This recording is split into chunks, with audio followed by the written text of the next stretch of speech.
So, where the hell have I been?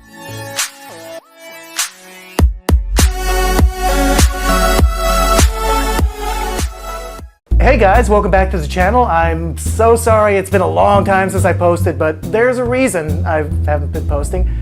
Where's he been? He's been working his ass off, that's where he's been. About at the beginning of the year, when I got back from Virginia, a lot of people at work started having injuries, let's just say, or coming down really sick, going on short-term disability, which turns into long-term disability, which means people have to cover their shift every single week, which means there's a ton of overtime available. And I like overtime because I like money. And so that's what I've been doing. I've been working 56-hour weeks or more. And when I get home, I just don't want to film a video. I don't want to edit a video. I just want to come home, have a beer, and watch something nerdy on TV. That'd be great. That's all I want. But I have been doing some cool things. You may have noticed in the video before, that was from the Fan Expo in Dallas. I think it used to be called Comic-Con, but they had to change the name for legal purposes. Anyway, I didn't get to go to this last year because last year they had Peter Capaldi, and that was a huge draw for me, but I didn't get to go. So when it came up this year around, I started looking at the webpage, figured I'd take a week off, and I noticed you could volunteer to work the con. And so I started reading up on this because I've been to a lot of beer festivals in Virginia, and volunteering there has a lot of benefits too. So I start looking into this, and it turns out being a volunteer at a Comic-Con or Fan Expo or whatever the hell you want to call it has a lot of benefits too. You get to go to the con for free. You get certain other benefits, but the main thing is you get the experience of actually working a con, meeting some of these people, learning stuff as well. I learned a whole lot. I'm not a big comic book person. I'm more of a movies, TV person. So when they said you're going to be working the VIP line for Scott Snyder, I don't know who that is. Jim Lee, who's that? Is he related to Stan Lee? Oh, he is, and he's a big deal. What were some of the other names? Adam Kubert, apparently he's a big deal too. I just didn't know. But anyway, I started working these lines, and I figured, one thing I noticed about Scott Snyder's line is that it filled up really, really quickly. And I think it worked his line 3 times. Each time, we just had to turn away people because we have to cap the line at some point, and nobody likes that. Especially if the line opens up early or they decide this many people and that's it. It's not our decision. That's his management team's decision. We're just, following through with what their management team wants us to do. It's not our fault. So please don't take it out on us. Oh yeah, while I was at the con, I was able to get this t-shirt. I don't know if you can see, but it's kind of a Spanish sugar skull play on the Daleks. But like I said, I noticed this guy was a big deal, so I went over to his management team, and they were selling comic books there, and I was like, this Scott guy, what should I start reading? What should I check out? And so I asked, and I did receive. Check this out. So I picked up this graphic novel by Scott Snyder. I've gotten maybe a third into it. It's really good thus far, and I'm looking forward to finishing it. This is called Witches. It's awesome. I suggest you pick it up, especially if you're like a first-time comic reader, especially if you like dark stuff and horror, because it's pretty graphic, and I like that. Now, I think it's safe to talk about this now, but the con ran on Friday, Saturday, and Sunday. And Saturday was a shitstorm. There were some things that went completely wrong, and it was bad. One of the big draws Saturday was Norman Reedus and Jeffrey Dean Morgan from The Walking Dead. They were going to be there. And, it's Texas. Everybody wants to see those guys. And you know what? It's outside. It's not even a Texas thing. Everybody loves those guys, and they play incredible characters on the show. The thing is, they were originally supposed to be there Saturday and Sunday. So a lot of people went online and booked their photo ops for either Saturday or Sunday. They had to cancel Sunday in reasons I'm going to explain later. But what happened when they could only work Saturday is that all the photo ops for Sunday got moved into Saturday. So now you have doubled the number of people that have to stand in line. So it happens, and you know what? That wasn't a bad decision on the company's part, because feasibly that can be done. As long as the line just moves quickly, you can get that done. The problem was Norman and Jeffrey showed up late because, you know, and I would make a United joke, but I'm not. You know, just flight problems, you know. They didn't get here in time because their plane was delayed. And so they were late getting here. And then later on that night, because the con closed at 7 o'clock, and they were staying later, you know, just to sign autographs.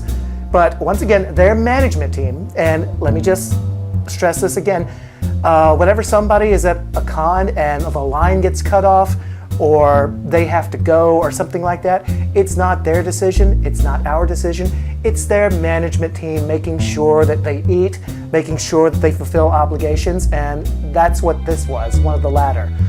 A storm front was moving into Dallas, and it possibly could have delayed a flight out the next morning because they were contractually obligated to be on the Talking Dead the very next day, Sunday, which is why they had to cancel Sunday initially. So they had to leave early, and a lot of people who signed up to get their picture taken with them didn't get that at all, and they were upset. And I get that. I would totally be upset too. But it's just one of those things where it's not anybody's fault. You want to blame somebody, that's human nature, and I get it. And you know, it's just, it wasn't anybody's fault, but people were angry, people were upset, and they took to social media. Yeah, God. Anyway, I was lucky enough to get a picture with Jeffrey Dean Morgan and Norman Reedus, and it was kind of cool. I think I have that up there right now, but I walked in, I was wearing a Terrapin t-shirt, which is a brewery in Athens, Georgia, and it's the official beer of The Walking Dead. And Norman instantly recognized my shirt and thought it was cool. And I thought it was cool too, because the only place you can get that shirt is off the Terrapin website. So I thought that was cool. And I asked if we could flip off the camera, and Jeffrey D. Morgan says, "Fuck yeah." And I thought that was really candid.